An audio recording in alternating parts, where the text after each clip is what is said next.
Mesdames, Messieurs, bonsoir. Il est 20h sur les antennes de la télé Futur Média. C'est parti pour le sommaire de cette édition. Koumpentoum dans les mois après l'assassinat de son commandant de la brigade de gendarmerie. Le meurtre de Tamsir Sané, touché par balle, remet au goût du jour la sempiternelle question de l'insécurité. On en parle en début d'édition.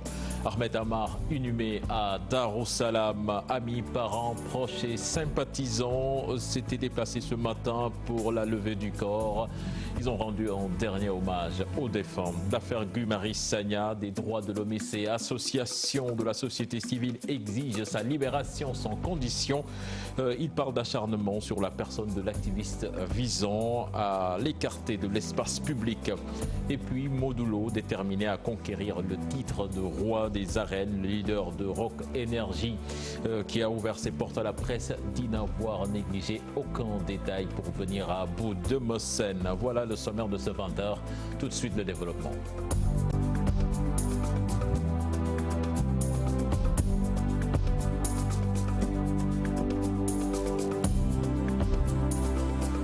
Bienvenue à toutes et à tous. L'assassinat du commandant de la brigade de Koumpentoum a suscité beaucoup d'émotions à Koumpentoum justement. Les populations interrogées ici à Dakar condamnent et soutiennent que ce cas atteste de l'insécurité qui règne dans ce pays. Un reportage signé à Maïmouna Ndiaye et Gervais Yao.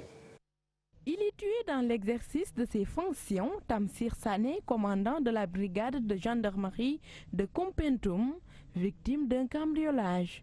Un choc pour tout un peuple. Quand on tue un commandant, ça devient grave. C'est très honteux, quoi. C'est vraiment honteux, quoi.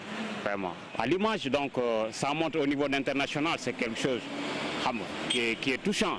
Vraiment touchant. Pour ce motocycliste, le mal est plus profond. Il raconte ses tracasseries dans la circulation. Il nous attaque avec des machettes, surtout la nuit, surtout certaines zones au niveau de l'autoroute. C'est pas sûr quoi. Moi j'ai même eu un ami qu'on a agressé et qu'on a pris l'argent avec qui il était. C'est ça le problème quoi, on n'est pas épargné. La recrudescence des crimes, un état de fait qui nécessite des mesures urgentes selon ces populations. Sanctionner les délinquants, faire la justice avec honnêteté et franchise, trop c'est trop. Franchement, c'est trop. On doit tout arrêter. Il faut assurer notre sécurité, quoi. Bien assurer notre sécurité. Si on prend quelqu'un en train de faire ce genre d'acte, on devrait le punir, une punition exemplaire pour les autres ne le fassent pas. Cette attaque a également fait 4 blessés. Pour l'heure, des recherches sont en train d'être menées pour identifier les malfaiteurs. Merci à vous, Maïmouna Ndiaye. Justement, nous sommes en ligne avec Moussa Omar Gueye, notre correspondant sur place. Moussa, bonsoir. Bonsoir. Alors, Moussa, quel est l'état actuel de la situation en ce moment même? Voilà, le ministre des Forces armées, Maître Sidiki Kaba, dans l'après-midi, après la prière du vendredi, s'est rendu à Koumpentoum. Il rassure en tout cas que les auteurs du meurtre seront traqués et cette affaire ne restera pas impunie. Maître Sidiki Kaba est revenu sur le dispositif sécuritaire qui est renforcé par une nouvelle unité dénommée Garci qui depuis déjà 2 mois opère sur le terrain, notamment en zone frontalière pour le renforcement de la sécurité. Maître Sidiki Kaba, faut-il le rappeler, signale que les blessés seront pris en charge intégralement. Il a présenté en tout cas au nom du chef de l'État Macky Sall ses condoléances à la famille du défunt commandant Tamsir Sané. Le ministre des Forces armées, Maître Sidiki Kaba, sollicite en tout cas une franche collaboration des populations pour la sécurité des personnes et des biens, surtout en cette période de veille de tabac.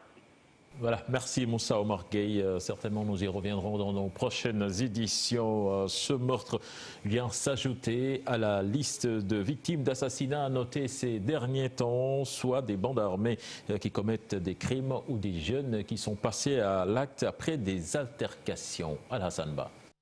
La nouvelle choque. Le meurtre du commandant de la brigade de gendarmerie de Koumpentoum, Tamsir Sané, victime d'une bande armée qui tentait de braquer le bureau de poste de la localité. touché par balle lors de l'intervention. Le commandant Sané va rendre l'âme. Un meurtre qui vient s'ajouter à cette liste de victimes d'assassinats. Dans cette même localité, au village de Koucha Gaïdi, plus précisément, l'on se rappelle de l'éleveur Abdoulaye Diallo qui avait tué son ami berger Aliou Sow pour une histoire de chèvre. Le monsieur Diallo, se sentant humilié après une vive altercation, part récupérer son fusil et tire à bout portant sur son ami. À Kaffrine, la semaine passée, c'est un jeune homme qui a tué sa mère en l'étranglant. Cœur Mbaïfal, dans la banlieue dakaroise, un jeune garçon de 16 ans poignarde à la gorge de son frère aîné Bayel Sow. Au Dieu, diront certains, insécurité, délinquance, banditisme. Malgré les efforts du gouvernement, il reste encore un gros travail à faire et c'est toute la population qui est concernée. Alassane Ba, en sécurité à Guédiawaye, la communauté compte faire face à sa manière. Plusieurs comités de veille et d'alerte sont mis en place pour une sécurité de proximité garantie. Des acteurs communautaires et la police se sont réunis autour d'un panel, nous disent nos correspondants sur place, Salif Sow et Asmalik Diop. Police, élus locaux, imams, délégués de quartier et Badjanougor, tous autour d'une même table pour parler d'un même sujet, l'insécurité. Ces différents acteurs s'étaient donné rendez-vous à la salle de révération de l'hôtel de ville de Guédiawaye. Le cadre communal Dialogue, Justice et Sécurité de Sam Notaire, l'organisateur de l'activité, parle d'une rencontre fructueuse. Un climat de confiance est en train d'être construit entre les forces de défense et de sécurité et les populations de Sam Notaire et Guédiawaye d'une manière générale. Parce que des liens, de plus en plus, les relations de collaboration commencent à se construire et que ce qui est important, chaque fois qu'il y a un constat que les gens ont des interlocuteurs en face, que ce soit les commandants, que ce soit les commissaires, je pense que là, ça va nous aider à faire une meilleure maillage, mais aussi une présence sur le terrain pour alerter. Ce qui ne suffit pas, mentionnent les acteurs communautaires, la sécurité de proximité étant l'affaire de tous et de tout un chacun. Les autorités locales impliquent et invitent toutes les couches sociales à s'impliquer davantage dans le combat. Et on est allé plus loin pour voir les zones les plus chaudes dans chaque commune. Parce que nous habitons la commune, on sait là où il y a un problème. Et je pense que face à ces problèmes, nous ne devons pas rester les bras croisés. Maintenant, nous, on est en train de s'organiser pour apporter notre contribution pour qu'au moins la situation soit améliorée. Si nous devons contribuer dans cette sécurité proximité, il est important de savoir quels sont les mécanismes de collaboration. Parce que les populations peuvent faire face à des situations, mais quel devrait être leur comportement? C'est dans ce cadre aujourd'hui qu'on a fait appel à des experts, mais aussi au commissaire central, qui viennent nous faire part de sa disponibilité, mais aussi de son esprit d'ouverture pour dire que nous devons collaborer, parce que la sécurité, ça doit être l'affaire de tout le monde. Les comités de veille et d'alerte placent le viol et le vol à l'arraché à la tête des formes d'insécurité à Guédiawaye. Salif Sow, je vous l'annonçais dans les titres de cette édition. Beaucoup de monde ce matin à la mosquée du Point E pour accompagner Ahmed Amar à sa dernière demeure. Nos reporters Cheikh Diop et Pape Sangoné Bey ont assisté à la levée du corps. Les images parlent d'elles-mêmes. Ils sont venus nombreux, amis, proches, hommes politiques, religieux. Entre autres, beaucoup d'émotions. Tous regrettent le décès d'Ahmed Amar. Je pense que c'est le monde entier qui a répondu présent. C'est grâce à sa bonté. Un Sénégalais qu'on vient de perdre. Quelqu'un passionné par le travail, par le développement de son pays. Quelqu'un très patriotique et un homme simple, d'une humilité extraordinaire, qui était aussi un ami.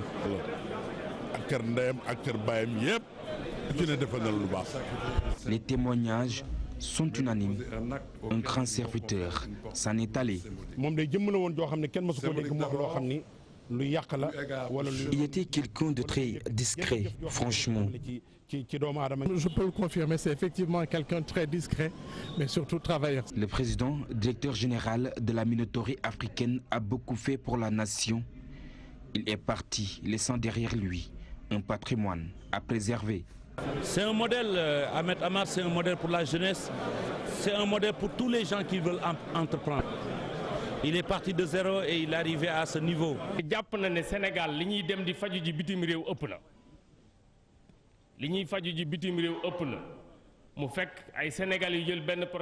il avait beaucoup de projets. Il voulait même construire l'hôpital international de Dakar. Le fervent talibé mouride Le fidèle de Serigne Touba Khadimul Rassoul est décédé suite à un malaise ce 22 juillet dernier en France. Ahmed Amar est parti à jamais sans dire au revoir à la nation sénégalaise. L'entrepreneur, le fondateur de Element Sanders, repose désormais au cimetière de Darussalam.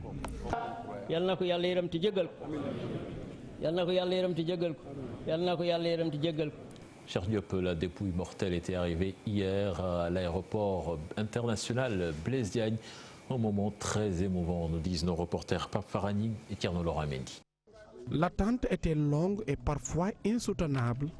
Les amis et proches inconsolables au moment de l'arrivée de la dépouille d'Ahmed Amar.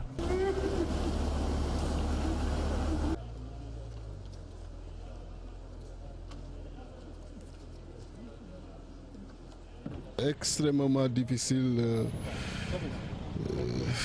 On reviendra. Merci beaucoup. Un homme de valeur très sociable est parti, témoignent ses amis. Ahmed Amar était tout simplement exemplaire. C'était un homme bon, généreux, souvent la main à la poche, d'une solidarité exemplaire. Il n'hésitait pas à partager ses biens avec ses proches. Ahmed Amar employait aussi plus de 1000 personnes. L'homme et à l'humanité, c'est le lieu vraiment de lui rendre hommage et de prier afin que Dieu lui accorde le paradis. Il m'avait donné 2 cars médicalisés de plus de 100 millions de nos francs pour les 2 villes saintes, Tivaouane et Touba. Ahmed m'a aussi instruit de faire le début pour réfectionner l'hôpital Mame Abdou Aziz Sy Dabakh de Tivaouane. Ses employés sont plus que déterminés à pérenniser ses œuvres. Un homme généreux, un vrai musulman. Il était très proche de ses employés. Ahmed Amar avait un grand projet, construire une cité dénommée Element Sanders. Il avait un grand souhait après sa mort pour suivre ses œuvres.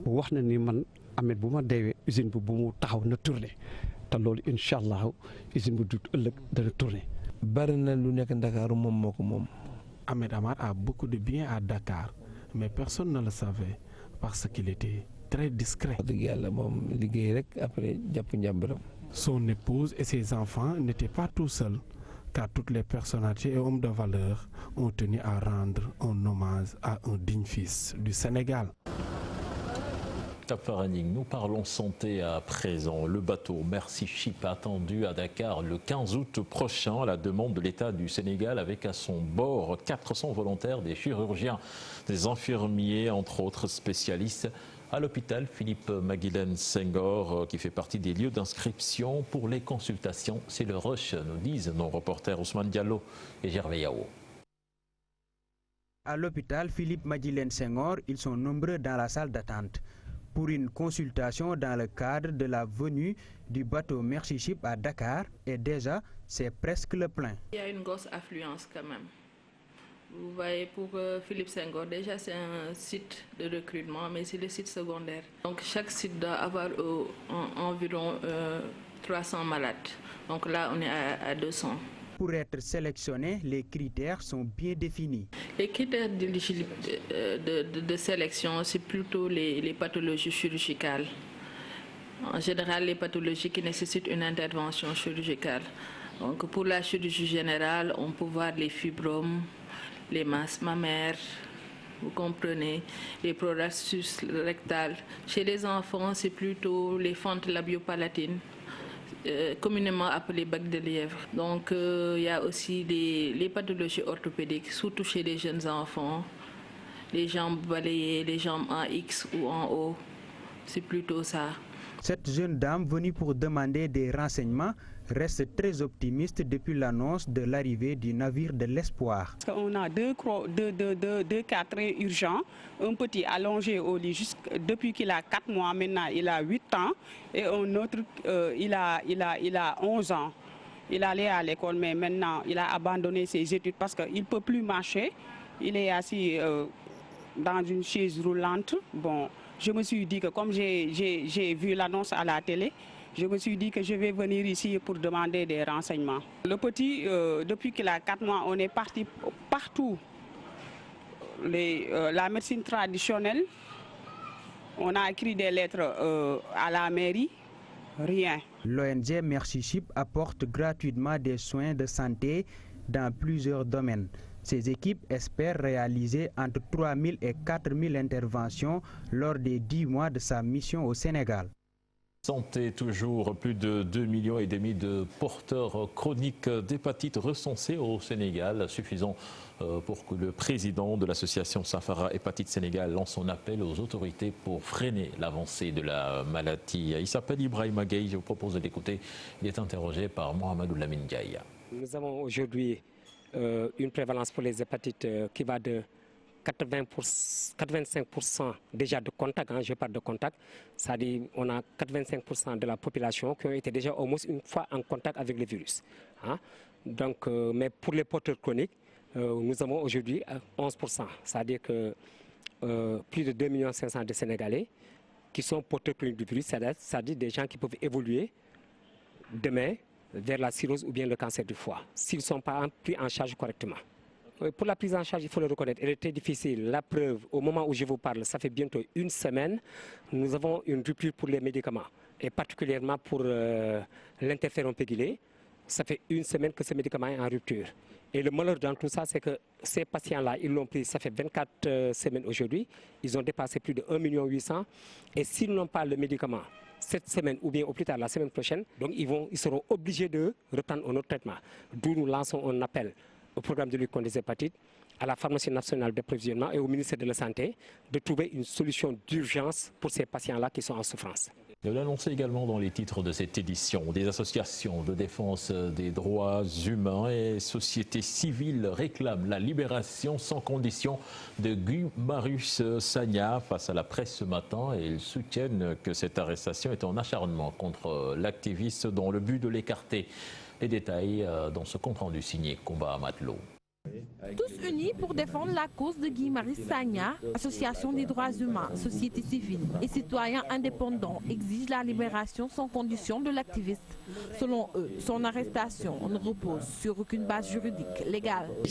On ne peut pas empêcher à des citoyens d'analyser la présence française ou toute autre présence ou de se prononcer sur toutes les questions qui interpellent notre pays. Il n'y a pas de sujet tabou en démocratie.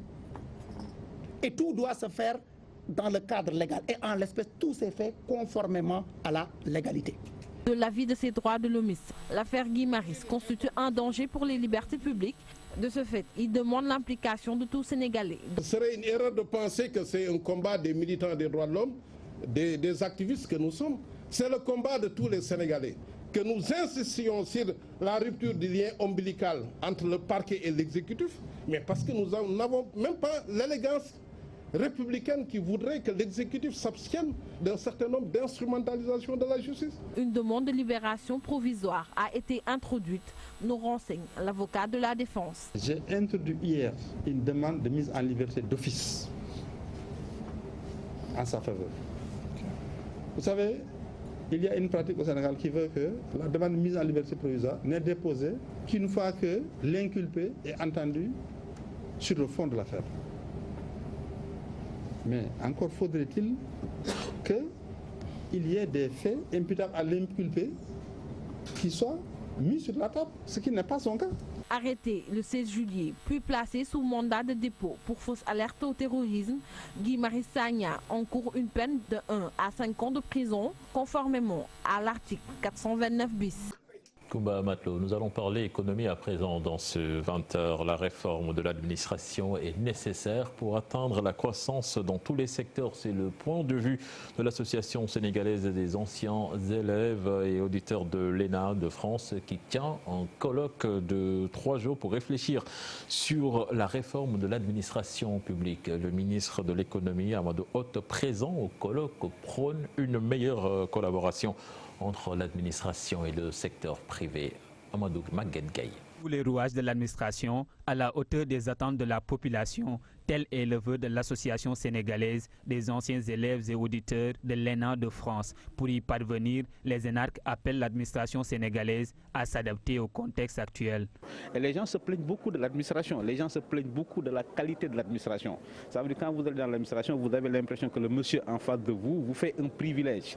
Et donc on a vu tous les pays qui ont émergé, que ce soit la Chine, la Corée du Sud, la Malaisie, c'est l'État qui a été à l'origine de l'émergence. Donc on se dit, si l'État du Sénégal lance un PSE, si l'État du Sénégal emprunte des milliards et des milliards pour financer l'émergence, si l'État ne s'adapte pas, le pays ne va pas émerger. Pour mieux booster l'économie, il est essentiel de ne pas laisser en rade le secteur privé. Un partenariat public-privé s'impose. Le sens de mon intervention, c'était vraiment d'insister sur la nécessité d'avoir un partenariat renforcé entre le secteur privé et nos administrations. Et l'une des meilleures manières d'avoir un partenariat gagnant-gagnant, c'est d'avoir des gens du privé dans l'administration, mais également que les étudiants et élèves de l'ENA qui sont formés ici puissent passer du temps avec les chefs d'entreprise, puissent aller au cœur de l'entreprise. Un des plus grands défis de l'administration demeure l'accès facile aux papiers administratifs. Le gouvernement s'engage à y remédier. Avec mon collègue donc ministre en charge des collectivités, en partenariat avec l'Union européenne, il y a un gros projet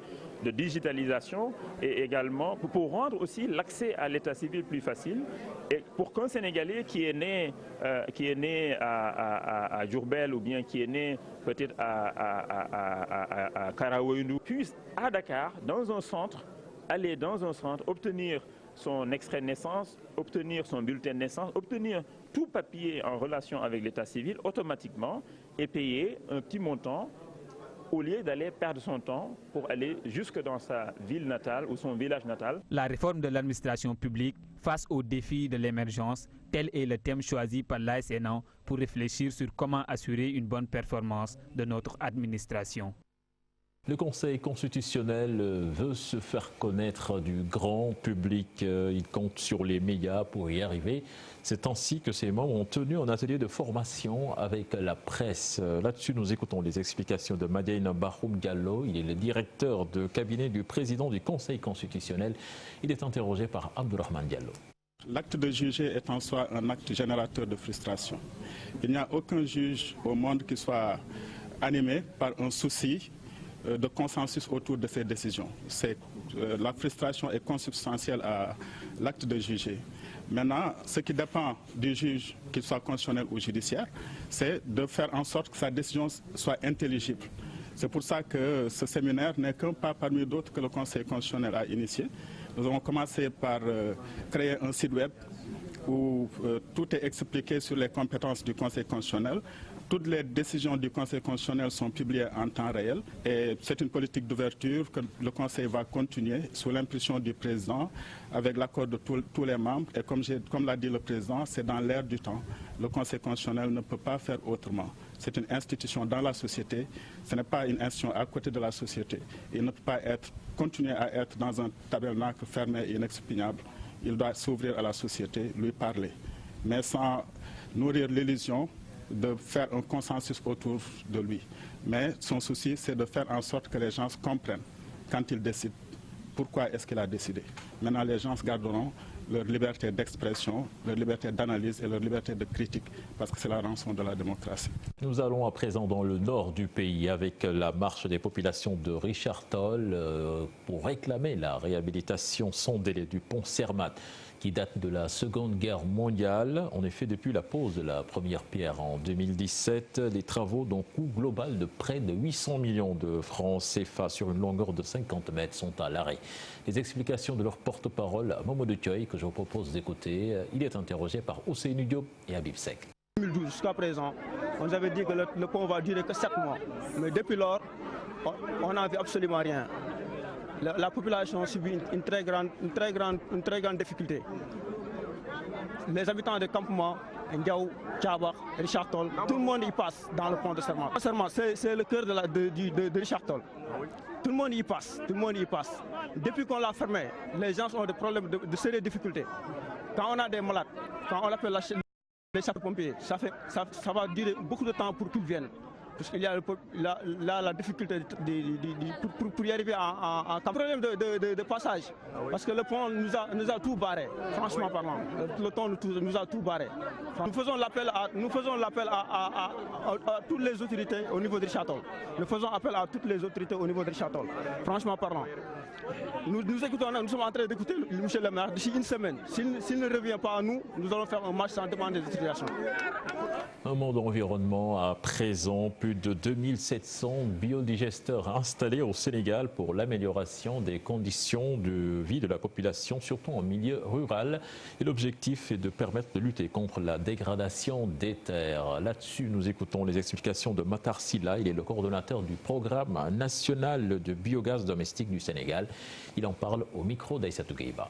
La promotion du digesteur permet fondamentalement de pouvoir faciliter l'accès à ces populations à un biodigesteur, et également ce digesteur donc rendu disponible permettra donc de fournir aux ménages le biogaz qui est un combustible de cuisson, mais également l'engrais organique pour fertiliser les terres. Également des règles des problèmes sociaux, parce qu'une femme qui chaque jour pour cuisiner est obligée de prendre un fagot qui va peser 10 à 15 kilos, et en milieu rural, elle est donc exemptée de cette charge avec la substitution du bois par le biogaz. Pour le Sénégal, aujourd'hui, nous avons installé près de 2700 biodigesteurs depuis le début du programme, ce qui a représenté annuellement la fourniture de 33 000 tonnes de bois préservés. Et ces 33 000 tonnes de bois préservés ont permis chaque année à préserver près de 1000 hectares de forêt. Et ensuite, nous avons pu donc assurer la fourniture d'engrais organiques qui ont permis de fertiliser près de 10 000 hectares de terre. Nous parlons littérature à présent. Le niveau en français chez les élèves en nette baisse. Le président de l'Association des écrivains du Sénégal a son idée là-dessus. Alioune Badarabey estime que l'absence de lecture chez les jeunes aujourd'hui constitue un gros handicap. Il en parle dans cet élément signé Aïssatou Paye et Ababakar Kamara. Le français, langue officielle du Sénégal, en net recul. À l'école, le niveau d'apprentissage baisse de plus en plus. Pour preuve, aucun prix décerné lors du concours général. La langue de Molière se meurt, et pour maintes raisons. Les élèves ne lisent pas, les jeunes étudiants ne lisent pas beaucoup. Sinon, c'est la venue des nouvelles technologies de l'information. Bon, vous savez que maintenant, les élèves sont préoccupés, ils sont dans le net. Donc, ce qui fait que même ils deviennent... Bon, certains préfèrent la correction avec l'ordinateur, etc. Tout ça, ça rend l'étudiant parfois paresseux. Alors qu'il devrait d'abord prendre connaissance, lire beaucoup d'ouvrages. Parce que quand on ne lit pas, on ne peut pas faire la comparaison et on ne bute pas sur des mots. On ne peut pas savoir les variations d'un mot, d'une phrase, etc. Et il faut avoir une bonne connaissance, une bonne expérience de la littérature. Et qu'en est-il de la qualité de l'enseignement ? Fait la comparaison. Vraiment, nous sommes de la vieille école. Nous avons connu des instituteurs de notre âge, des professeurs de notre âge. Ils étaient excellents. Et ils nous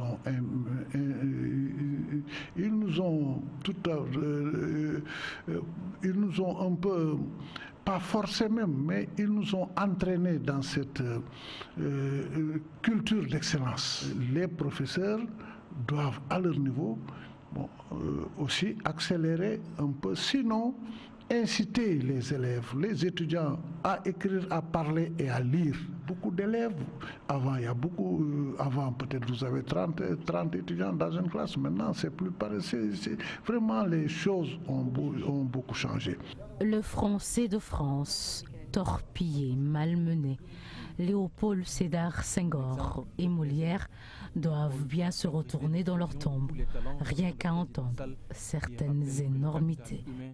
Et ça tout paye 1 millier de personnes. La plupart des étudiants arborant un t-shirt à l'effigie de Mamadou Barry ont marché de l'université de Rouen au palais de justice. Les manifestants ont dénoncé l'agression mortelle de l'enseignant-chercheur vendredi dernier. Quelques réactions au micro de nos correspondants en France, Chersi Doussila et Adama Sadio.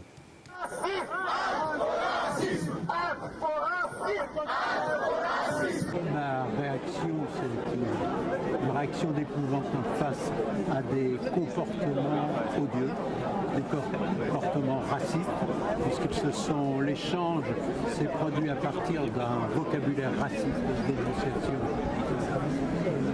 discrimination, et c'est intolérable. Nous sommes venus partager notre compassion avec la famille. Nous sommes venus nous ériger comme tout le monde contre ce fait barbare et réclamer justice. Je suis ravi de voir qu'il y a autant de monde présent. Souvent, les gens me disent « on ne se mobilise pas ». Là, je suis impressionné par la quantité de gens qui sont présents. Et de manière générale, tout à fait dans le calme. En fait, c'est ce qui avait été demandé. Ça, c'est plutôt avec l'espoir que ça bouge aussi derrière, qu'il y ait des solutions trouvées. Je ne trouve pas normal ce qui vient de se passer et qu'on est en train de chercher à excuser quasiment ce qui s'est passé. Dénoncer un crime négrophobe que nous demandons aux avocats d'origine africaine basés en France de se mobiliser pour venir prêter main forte à cette famille. Pour la bonne et simple raison qu'on s'est rendu compte que cette famille aujourd'hui n'a pas l'assistance psychologique nécessaire auprès de la veuve et de l'orphelin de l'orpheline de Mamadou. Et puis en Tunisie, Mohamed Ennasser, nouveau président par intérim de la Tunisie, jusque-là président du Parlement. Il va assurer à l'intérim jusqu'au 15 septembre, date de la tenue de l'élection présidentielle. Il a pris fonction hier après la mort du président Essebsi. Nous voyons tout cela dans cet élément signé Ibrahima Kane et Diarya Toufal. Après son rappel à Dieu hier, le président Béji Traïd Essebsi sera inhumé samedi. Un deuil national de 7 jours a été décrété en Tunisie. Le pays est actuellement dirigé par Mohamed Ennasser, président du Parlement qui va assurer la transition jusqu'au 15 septembre prochaine, date de la tenue de l'élection présidentielle anticipée. Rappelons que la constitution tunisienne stipule qu'en cas de vacance du pouvoir, le président du Parlement assure l'intérim durant une période de 45 à 90 jours. Mohamed Ennasser a prêté serment jeudi après le décès du premier président démocratiquement élu. Béji Traïd Essebsi est décédé pour rappel au crépuscule de son mandat puisque celui-ci arrivait à terme en novembre. La présidentielle prévue initialement le 17 novembre va se tenir le 15 septembre. Lors de sa prise de fonction, le nouveau président a salué les efforts consentis par son prédécesseur pour la construction d'un État démocratique. Non, sans rappeler qu'il y aura une continuité de l'œuvre accomplie par le défunt chef de l'État. Nous parlons de lutte à présent. Modulo, déterminé à conquérir le titre de roi des arènes. Le leader de Rock Énergie qui a ouvert ses portes à la presse hier se dit confiant et il n'a laissé aucun détail pour venir à bout de Mossen. Habib Faye, Youssou Baro y était pour nous. Kharenlo, prêt pour le combat royal, Modulo a fait vibrer ses nombreux supporters venus le soutenir. Un open press pas comme les autres à l'unité 10 des Parcelles Assainies. Nous pratiquons de la lutte avec frappe. Nous ferons tout le nécessaire pour vaincre Mossen. Nous prions pour notre victoire ce dimanche.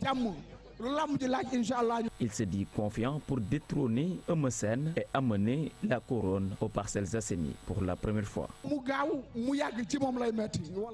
Quoi qu'il en soit, il va subir. C'est à lui de choisir un combat rapide ou non. Il n'est pas un obstacle pour moi, car je sais que je vais le battre. Le tombeur du leader de Taïchingue veut confirmer sa domination sur Mossen. Rien qu'amener la couronne aux Parcelles Assainies et rien d'autre. Mes supporters aiment bien que je remporte ce combat, mais je l'aime plus. Seule la couronne royale me reste à prouver dans l'arène. Revanche ou confirmation, les férus de lutte en sauront davantage ce dimanche. Les deux camps sont prêts pour s'affronter pour la deuxième fois. Un combat prévu dimanche en monde d'athlétisme avant de boucler cette édition avec les champions de la zone 2 prévus du 25 au 28 juillet à Niamey. Le Sénégal, pour le moment, totalise 6 médailles en or. Voilà, c'était tout pour ce 20h. Prochain rendez-vous pour l'information, ce sera à 0h avec le tout en images. Excellente suite de programme en compagnie de la TFM. Au revoir.